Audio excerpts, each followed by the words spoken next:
Les matins de France Culture, Guillaume Erner. France Culture va plus loin, c'est la rentrée des classes. Jusqu'ici, rien ne change, les cahiers, les agendas, les emplois du temps, les devoirs. Mais ce matin, je veux recevoir deux invités qui font changer l'école. Tout d'abord, Marie-Laure Viaud, bonjour. Vous êtes spécialiste des pédagogies alternatives. Entre nouvelles méthodes d'apprentissage et pédagogie justement inédites, nous vous proposons de réfléchir ce matin à ce qu'est une bonne école. Et si celle-ci est possible, bonjour Marie-Laure Viaud. Changer l'école, une nouvelle école est possible. C'est l'ouvrage que vous publiez aux éditions Nathan. Mais auparavant, j'aimerais vous faire réagir à ce que disait Catherine Dutu dans sa revue de presse internationale. Elle évoquait la pression qui pesait sur les enseignants en Corée du Sud. En France, comment justement qualifier cette pression ? Alors, en France, c'est quelque chose de différent. Alors, c'est certain qu'il y a un malaise des enseignants. Ça, il y a de moins en moins d'enseignants qui se présentent au concours, etc., etc. Patrick Raillot, il a une bonne explication là-dessus, c'est un sociologue de l'école, il parle de travail empêché. Il dit que les enseignants voudraient travailler d'une certaine façon, mais qu'ils n'ont pas les moyens de le faire, et qu'en fait c'est ça qui crée leur malaise. Et c'est quelque chose que j'observe sur le terrain. Les enseignants qui veulent travailler autrement, par exemple, disent qu'ils ne peuvent pas le faire. Voilà. Travailler autrement, c'est effectivement le souhait d'un certain nombre d'enseignants, nous aussi d'un certain nombre d'élèves. Pourquoi faudrait-il changer l'école aujourd'hui ? Pourquoi cette vogue, Marie-Laure Viaud, de nouvelles pédagogies, de nouvelles tentatives dans ce domaine ? Alors c'est sûr que l'école remplit pas bien aujourd'hui les missions qui sont les siennes dans tous les domaines. On le voit au niveau de la transmission, mais je pense qu'il y a un accord général là-dessus. On le voit au niveau de la transmission des connaissances, où voilà, il n'y a pas les niveaux qu'on attendrait, qui sont atteints. On le voit au niveau du bien-être. On peut prendre un chiffre, il y a 71% par exemple des élèves qui s'ennuient au collège. Et puis surtout pour la formation des citoyens. Mais ça, est-ce que c'est quelque chose de nouveau, le fait que les élèves s'ennuient au collège ? C'est quelque chose qui est devenu plus difficile avec le fait que les nouvelles technologies aient rendu les connaissances accessibles en quelques clics. Avant, il y avait quand même, c'était en baisse, certes, d'année en année, mais il y avait quand même un prestige de l'enseignant parce que l'enseignant était la personne qui avait le savoir. Et maintenant que le savoir est partout et que le mode de transmission des connaissances n'a pas changé, c'est-à-dire que ça reste l'enseignant qui parle face à 30 élèves qui sont relativement silencieux, enfin du moins l'enseignant l'espère et qui écrivent et qui font des exercices, ça c'est devenu insupportable, surtout au collège. Un enseignant vient de nous rejoindre, Jérémy Fontagneux, bonjour. Bonjour. Vous êtes professeur de lycée à Drancy. On évoquait la pression qui pèse sur les enseignants en période de rentrée. Qu'est-ce que vous en diriez, vous qui êtes enseignant ? Je pense que moi je vis sur le terrain et que beaucoup de professeurs vivent rejoint complètement ce que Marie-Laure décrit dans ses travaux, c'est-à-dire ce sentiment d'impuissance-là, comme elle l'évoquait à l'instant, la posture un petit peu du professeur ou de la professeure seul face aux élèves qui, de façon magique, en quelque sorte, peut parvenir à les mettre tous au travail et à faire naître en eux la volonté de se battre à l'école et de réussir. Je pense que c'est ennuyeux pour les enfants ou c'est pénible pour les enfants et c'est pénible pour les professeurs aussi parce que du coup ça fait reporter d'une certaine manière sur nos épaules toutes les responsabilités et c'est vrai qu'il y a beaucoup de souffrance ou beaucoup de colère chez les enseignants parce que je pense qu'il y a chez nous qui avons décidé de devenir enseignants, il y a très peu de... Moi je suis à Drancy, je suis entouré de collègues qui... Donc dans la banlieue parisienne. En Seine-Saint-Denis, dans des conditions de travail qui sont pas faciles, avec des collègues qui pourtant sont très impliqués, pour un grand nombre d'entre eux ont la vocation. Enfin, il y a un amour du métier qui est considérable et dans le même temps, le sentiment de ne pas être du tout écouté, de ne pas être respecté. Donnez-nous des exemples, Jérémy Fontagneux, de ce que cela veut dire ne pas être écouté, ne pas être entendu. Je pense que vous savez que il y a une pénurie d'enseignants qui était apparue médiatiquement l'année dernière et qui se confirme cette année. Le nombre de candidats est en forte baisse. Et il y a un marasme concrètement, si vous voulez, c'est par exemple le fait que le pouvoir d'achat des professeurs est diminué de 30% depuis 40 ans et que le pouvoir politique propose en réponse à cela de nous augmenter à condition que nous fassions des tâches supplémentaires. Il y a une sorte de mépris derrière ça, derrière l'idée, en quelque sorte, que les professeurs ne travaillent pas assez ou que les professeurs seraient toujours en vacances. Enfin, vous voyez les clichés un peu habituels qui, du coup, en fait, paralysent complètement nos capacités d'action qui, par ailleurs, sont considérables parce que, encore une fois, les professeurs ont décidé de faire ce métier-là. Mais en quelque sorte, tant qu'il n'y a pas un climat de confiance et un sentiment de reconnaissance qui aujourd'hui n'existe vraiment pas, les professeurs ne peuvent pas parvenir à réaliser leur mission. Et parmi ces professeurs, Marie-Laure Viaud, il y a de plus en plus d'enseignants qui souhaitent appliquer, qui expérimentent déjà de nouvelles pédagogies. Alors ces nouvelles pédagogies, elles sont nombreuses. Il y a bien sûr la méthode Montessori, les méthodes Steiner, Freinet. Peut-être quelques mots sur ces différentes tentatives pour changer l'école. Alors, toutes ces pédagogies, elles ont en commun de partir des intérêts de l'élève, de partir de leur questionnement, de vouloir respecter ses besoins, ses rythmes, développer l'autonomie, la responsabilité, évaluer autrement aussi, évaluer en valorisant les réussites. Elles ont aussi en commun qu'elles considèrent que si l'élève ne réussit pas, ce qu'il faut mettre en cause, c'est la façon d'enseigner. C'est pas les capacités de l'élève. Pas dire il n'a pas fait assez d'efforts, il n'a pas assez travaillé, etc. Après, elles sont aussi assez différentes les unes des autres. On a tendance en France à considérer Freinet, Montessori comme un tout et les autres pédagogues, alors qu'en fait, il y a pas mal de lignes de clivage entre elles. Justement, j'aimerais quelques mots de définition pour ces méthodes. Alors, ces lignes de clivage, elles sont à la fois pédagogiques, elles sont en termes de public accueilli, elles sont en termes de projet social. C'est pas quelque chose de simple. En termes pédagogiques, il y a une différence, notamment entre Freinet et Montessori, qui sont les plus connus en France, sur qu'est-ce qui motive l'enfant. Pour Freinet, ce qui motive l'enfant, c'est de travailler sur un projet réel, une situation vraie. Par exemple, on va faire un journal. Et du coup, il y aura une motivation pour ça, pour communiquer avec l'extérieur. Pour Montessori, ce qui motive l'enfant, c'est de faire un travail exactement dont l'enfant a exactement besoin à ce moment-là de son développement. Du coup, on est sur des classes toujours multi-âges, on est sur un matériel en libre accès, avec beaucoup de manipulation, et chaque enfant peut choisir son matériel. Et donc voilà, l'accord sur ce qui va motiver l'enfant n'est pas le même. Marie-Laure Viaud, on a l'impression que dans ces différentes méthodes, ce qui prédomine, c'est le fait que l'enfant a le choix. Est-ce que c'est le cas ? Oui, dans toutes ces pédagogies, l'enfant fait des choix.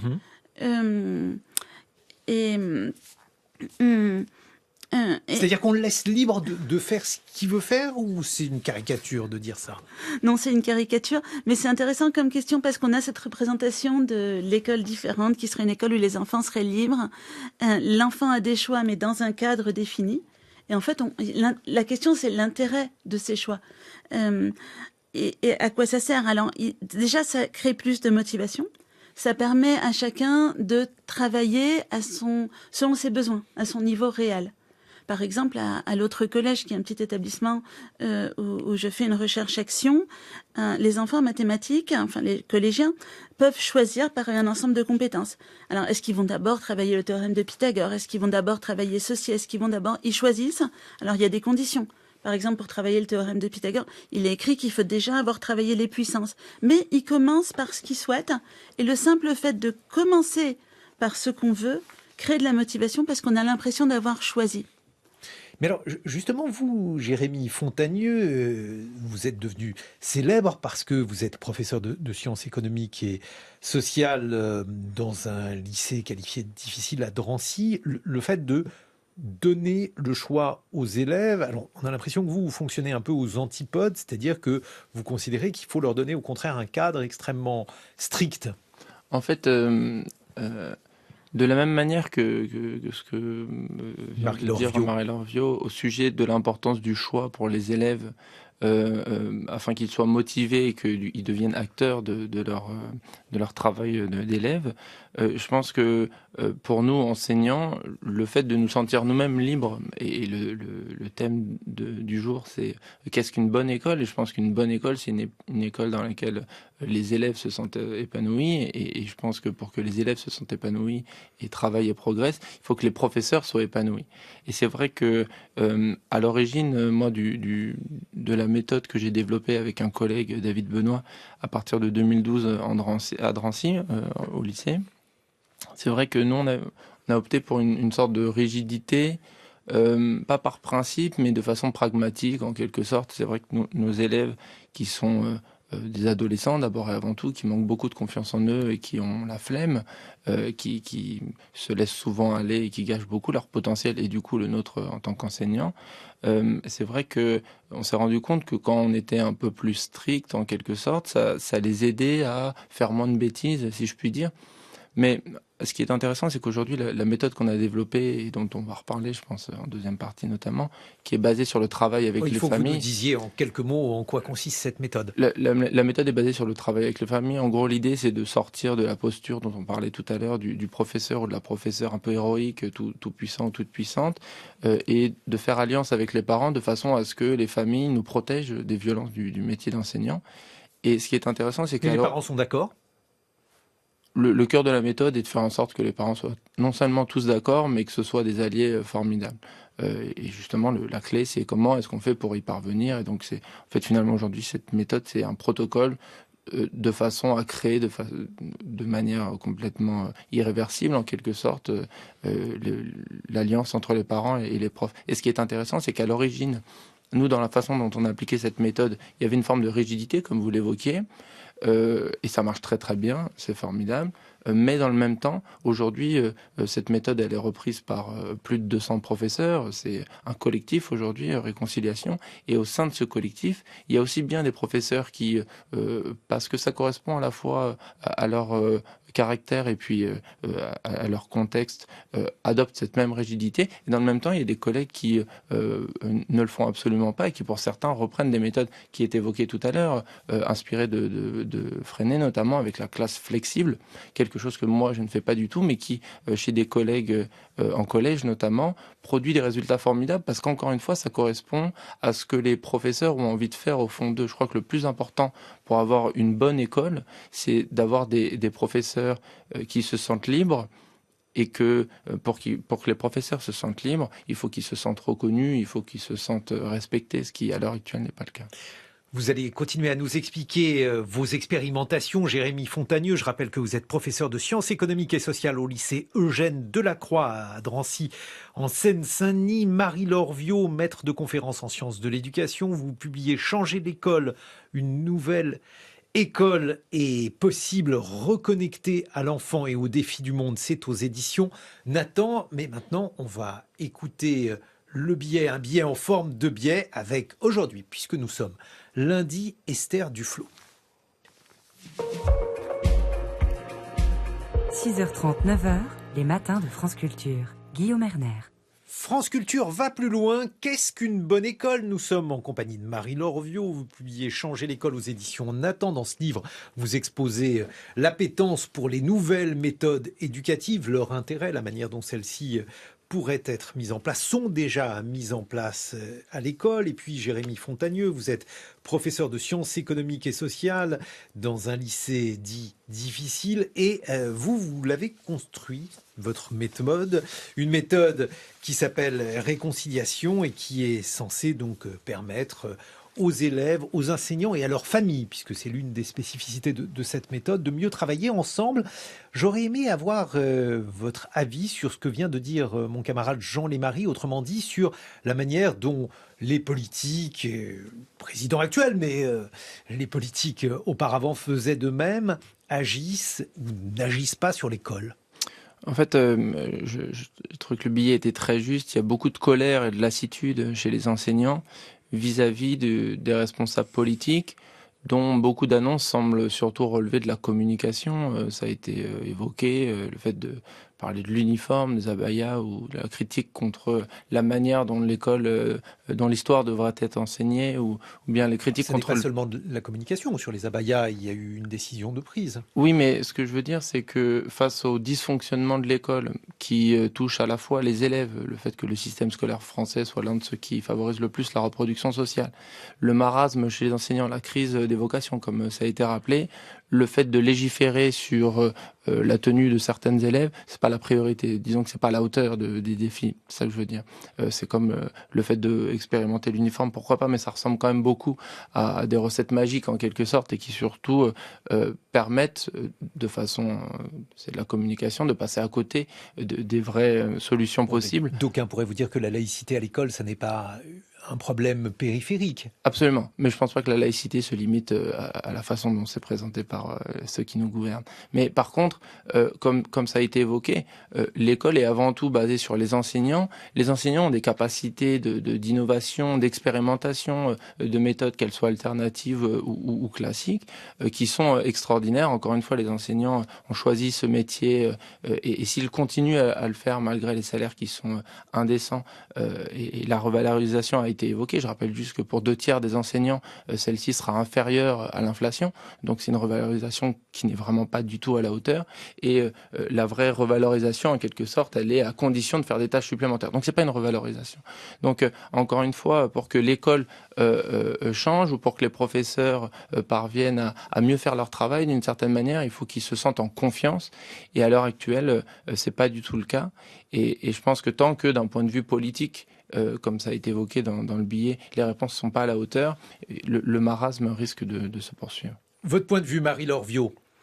Il y a plusieurs façons de changer l'école.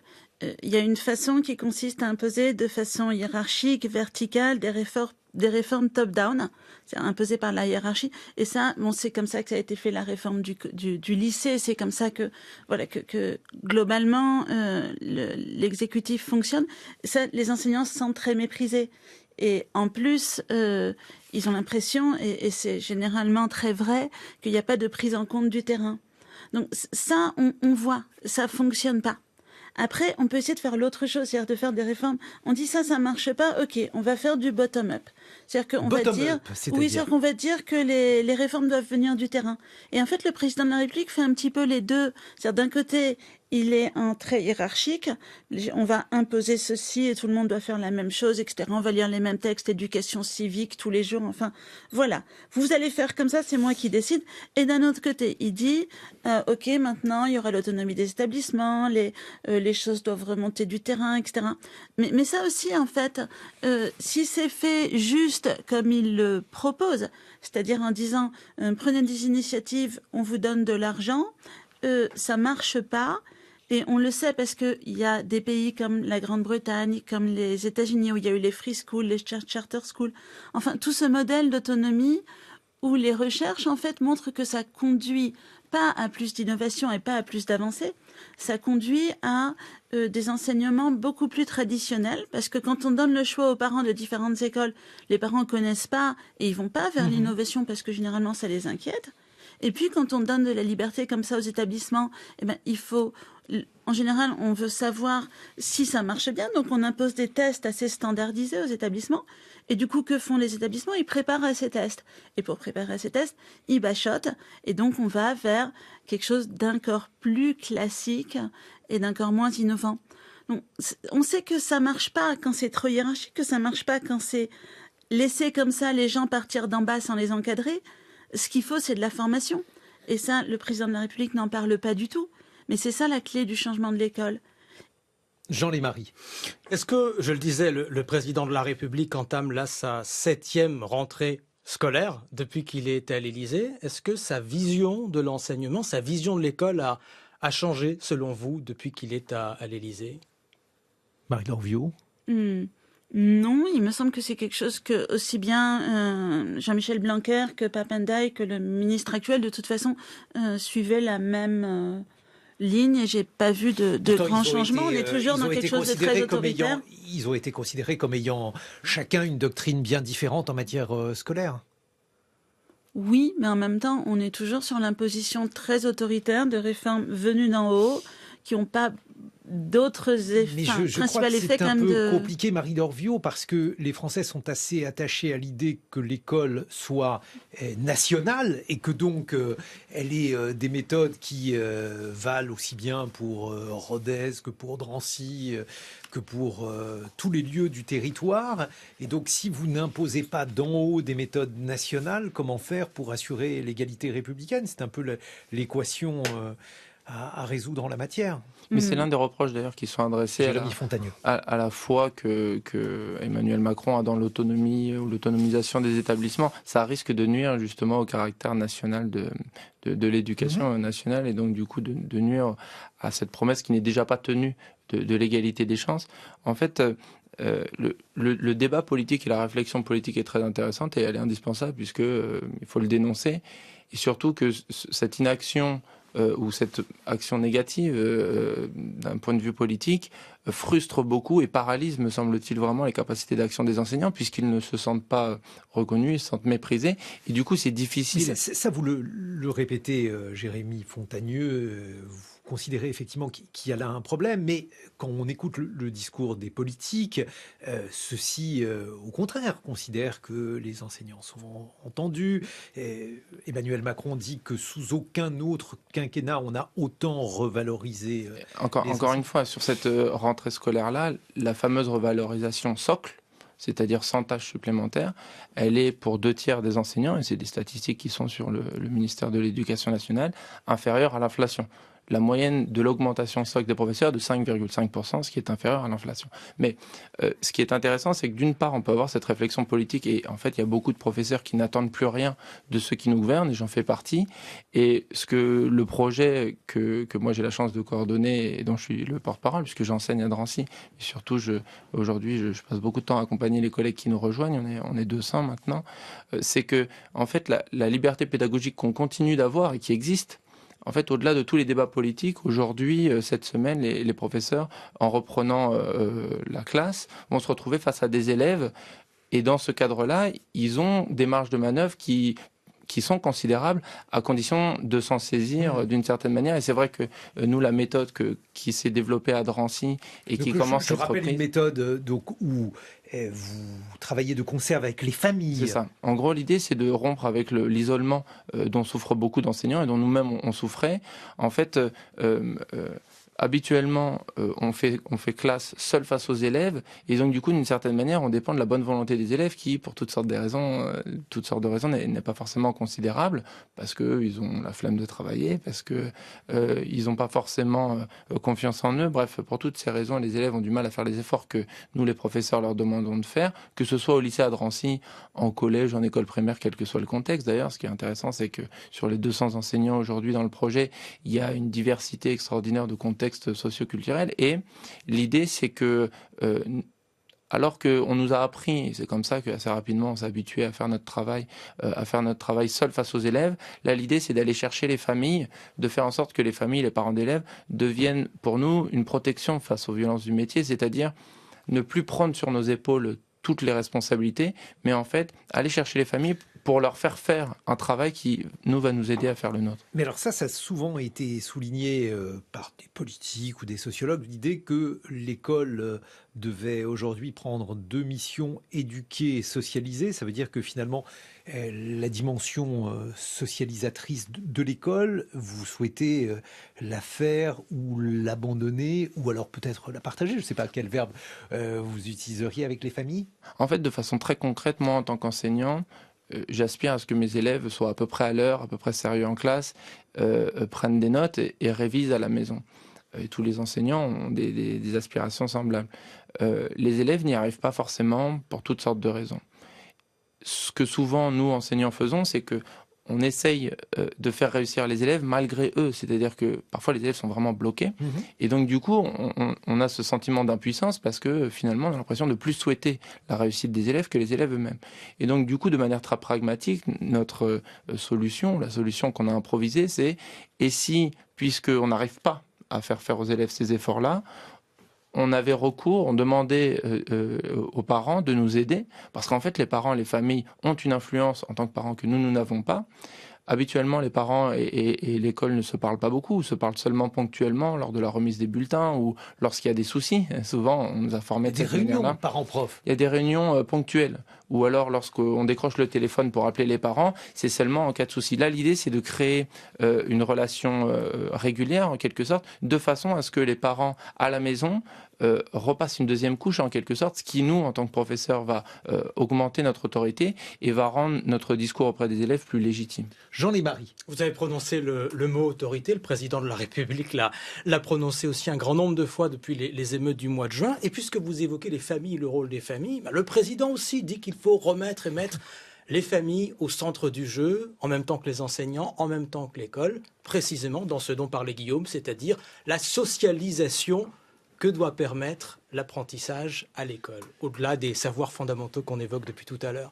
Est-ce que vous vous reconnaissez au moins dans cette partie-là du discours politique ? En fait, ce qui est intéressant, c'est que moi, en tant qu'enseignant qui ai des élèves à gérer et qui travaille avec les familles, je sais quelle est l'importance de l'autorité à une échelle locale, si je puis dire. Le fait que Emmanuel Macron, qui dirige notre pays, utilise le même discours, en fait, c'est une dépolitisation totale de son action. C'est-à-dire qu'en tant que président de la République, en tant que chef de gouvernement, il dirige une politique qui a un impact sur les inégalités, sur des choses qui sont structurelles. Et c'est du coup son travail. Le fait qu'il utilise ce genre de discours-là, qui pour nous, à l'échelle locale, est légitime parce qu'on est dans la gestion d'humains à l'échelle d'une classe, puisque c'est notre travail. Du coup, c'est encore une fois, ça relève de la communication. Dire que ce qui s'est passé en juin est les symptômes d'une crise d'autorité, sans parler des inégalités, sans parler du racisme, sans parler des choses structurelles Ce sont des thèmes qui ont été abordés. Bien sûr, mais dans le discours politique, là, c'est une dépolitisation en quelque sorte. Et encore une fois, ça relève de la communication. Je ne suis pas sûr de vous suivre lorsqu'un politique aborde un certain nombre de mesures. Ça n'est pas une manière de dépolitiser. C'est au contraire le privilège du politique. Mais sur votre méthode, Jérémy Fontagneux, si vous deviez la décrire lorsque vous dites donc on demande justement aux parents de s'impliquer dans l'éducation de leurs enfants, mais précisément, ce qui est souvent souligné par les sociologues de l'éducation, c'est que un certain nombre de parents ne peuvent pas, n'ont pas la possibilité de s'impliquer. Les parents sont déjà impliqués dans l'éducation de leur enfant. Ce sont d'ailleurs les responsables de l'éducation de leur enfant et nous, on n'a pas de leçon à leur faire là-dessus. Par contre, on demande aux parents de s'impliquer davantage dans la scolarité de leur enfant et on leur donne les outils qui leur permettent de s'impliquer davantage dans la scolarité de leur enfant. En fait, par exemple, les professeurs qui essayent cette méthode font comme nous à Drancy, c'est-à-dire qu'ils appellent très tôt les parents pour se présenter et pour leur proposer de créer une sorte de partenariat, une sorte d'alliance avec les parents, en s'engageant à les tenir au courant tout au long de l'année de l'évolution de leur enfant. Et les parents, à chaque fois qu'on les appelle tôt, qu'on leur tend la main, réagissent de façon très positive. En fait, il y a un grand malentendu entre l'école et les familles, entre les parents et les professeurs, qui relève simplement d'un manque de communication. Ce qui est formidable, et ce que nous on a vécu et qu'on continue de vivre chaque année à Drancy, et que maintenant les collègues qui nous rejoignent vivent, c'est que lorsqu'on tend la main d'une certaine manière vers les familles, non seulement celles-ci ne sont pas démissionnaires, contrairement à ce qu'on entend parfois, ou démunies, mais elles sont très demandeuses et elles nous font confiance et donc elles nous aident énormément. Le cœur de la méthode, c'est de ne plus subir en tant qu'enseignant grâce à l'aide des parents. Marie Lorviot, dans les méthodes dites alternatives, Montessori par exemple, que vous analysez, quel est le rôle des familles ? Ça dépend des pédagogies. Il y a des pédagogies où les familles sont tenues à l'écart, mais en fait on voit que quand on implique les familles, ça marche toujours. À l'autre collège, qui est donc le collège où je fais cette recherche-action, chaque famille fait 4 heures par semaine, comme dans les crèches parentales. Et en fait, on voit que c'est extraordinaire, que ça permet une ouverture culturelle, un enrichissement, et ça a des effets qu'on analyse et qui sont très positifs. Mais là aussi, l'une des difficultés, c'est qu'il faut pouvoir, en tant que parent, pouvoir participer 4 heures par semaine à ces travaux de classe. Bref, ça n'est pas toujours évident. Oui, mais bon, on essaye de tester la faisabilité d'un autre modèle et pour l'instant, on le teste à une petite échelle. De toute façon, ce qu'il faut, c'est une diversité éducative. C'est-à-dire que tous les modèles, toutes les façons d'enseigner ne peuvent pas correspondre à tout le monde. Mais alors, le problème, c'est que l'école, elle, est un modèle unique. Oui, mais justement, en allant vers plus de diversité et en acceptant l'idée qu'il n'y a pas une seule façon de faire, mais que pour aller au même but, il pourrait y avoir beaucoup de chemins différents, peut-être les choses pourraient commencer à changer. Lorsque l'on étudie les pédagogies comme la pédagogie Montessori ou Freinet, justement, on se demande si celles-ci peuvent convenir à tous les élèves, parce qu'il y a des élèves, par exemple, qui s'accommodent fort bien des méthodes traditionnelles. Pourquoi aller vers des méthodes alternatives pour eux ? Alors, toutes les recherches sur ces pédagogies montrent, et on a des recherches qui sont très intéressantes, qui sont des suivis de cohortes, et des fois des suivis de cohortes sur 4, 5 ans, c'est-à-dire qu'on prend des classes, on prend des écoles même, et puis on voit comment les enfants réussissent, comment ils s'adaptent au collège, comment ils s'adaptent à l'université.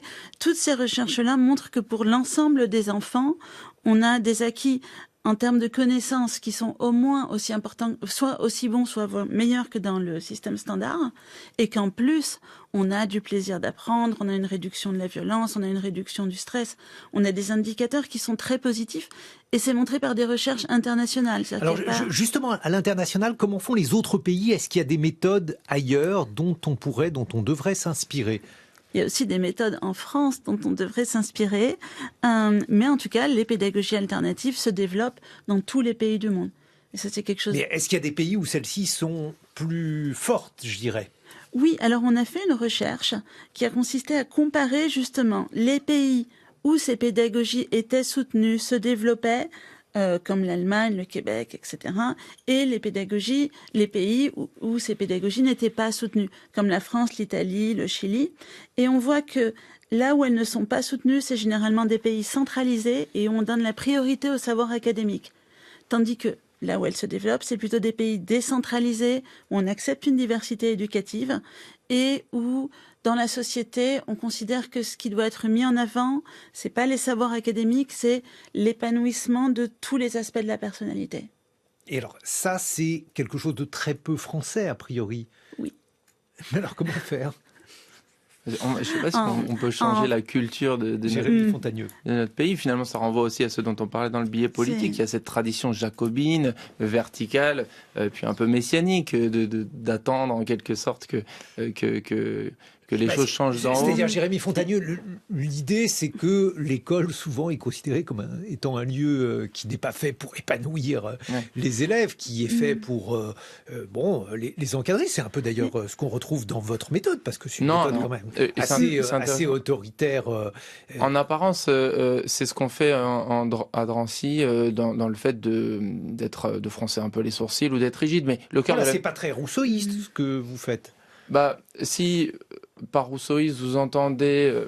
moi je suis très rousseauiste dans la foi qu'il a dans le caractère bon de la nature, et c'est justement parce qu'il me semble que les élèves valent plus que ce qu'ils font. Ils font souvent des bêtises, il me semble qu'ils valent plus que cela, et c'est pour ça que je fronce un peu les sourcils. Après, encore une fois, le cœur de la méthode réconciliation, c'est pas cette rigidité-là, c'est le travail avec les familles qui ensuite s'adaptent en quelque sorte aux pédagogies de chacun, chacune, et je pense que ce qu'on a dit aussi dans la comparaison internationale, c'est que finalement la question centrale pour que l'école soit bonne et pour que les choses fonctionnent, il faut qu'il y ait une confiance qu'à l'heure actuelle il n'y a pas ou que les professeurs ne ressentent pas. Je pense que la diversité des pédagogies et des manières de faire réussir les enfants sont considérables. Enfin, l'éducation et la pédagogie, c'est des thèmes qui sont extrêmement larges, qu'il ne faut pas simplifier. Et donc, il y a plein de manières différentes de faire réussir les enfants et de faire en sorte que les professeurs y parviennent. La méthode de réconciliation, le travail avec les familles en est une, mais c'est pas une recette magique. Et encore une fois, tant qu'il n'y aura pas d'impulsion politique qui favorise cette confiance-là, notamment à travers une reconnaissance matérielle, cette confiance-là risque de ne pas exister. Marie-Laure Viaud. Et surtout par rapport à ce que vous disiez, il y a cette représentation en France que si on fait plus d'épanouissement, on fera moins de savoir académique. C'est comme s'il y avait ces deux vases qui se vidaient. Quand on fait l'un, il y a moins de l'autre. Et les gens ont du mal à se représenter qu'en fait, on peut faire les deux ensemble. Mais la question, c'est pas de faire plus de la même chose qui ne fonctionne pas. Par exemple, dans le journal, on disait on va faire plus de maîtrise des fondamentaux, plus de maths, plus de français. Mais en fait, si quelque chose ne fonctionne pas et qu'on en rajoute de ce quelque chose qui ne fonctionne pas, ça ne marchera pas. Ce qu'il faut faire, c'est pas faire plus, c'est faire autrement. Par exemple, à l'autre collège, on parlait du français dans le journal, de la compréhension de l'écrit. Il y a 1 heure ou il y a 2 heures par jour maximum sur les apprentissages fondamentaux. et on a 100% de réussite au brevet des collèges, avec 1 heure ou 2 consacrées aux maths, au français, de façon classique. Mais ce qu'on fait, c'est des projets pluridisciplinaires. Par exemple, les jeunes font des émissions de radio. Et du coup, quand ils font de la radio, qu'est-ce qu'ils font? Ils préparent à l'écrit leurs interventions, ils se documentent, ils font des recherches documentaires, ils apprennent à s'exprimer à l'oral, et tout ça leur permet de travailler le français, mais de le travailler autrement. Et là, on voit que ça réussit, en fait. Merci Marie-Laure Viaud. Changer l'école, c'est l'ouvrage que vous avez publié aux éditions Nathan. Je rappelle que vous êtes maître de conférences en sciences de l'éducation à l'Université de Lille. Merci Jérémy Fontagneux. Vous êtes professeur de sciences économiques et sociales au lycée Eugène Delacroix à Drancy. Et dans quelques instants, voici des jeunes qui vont s'élancer pour leur projet radio.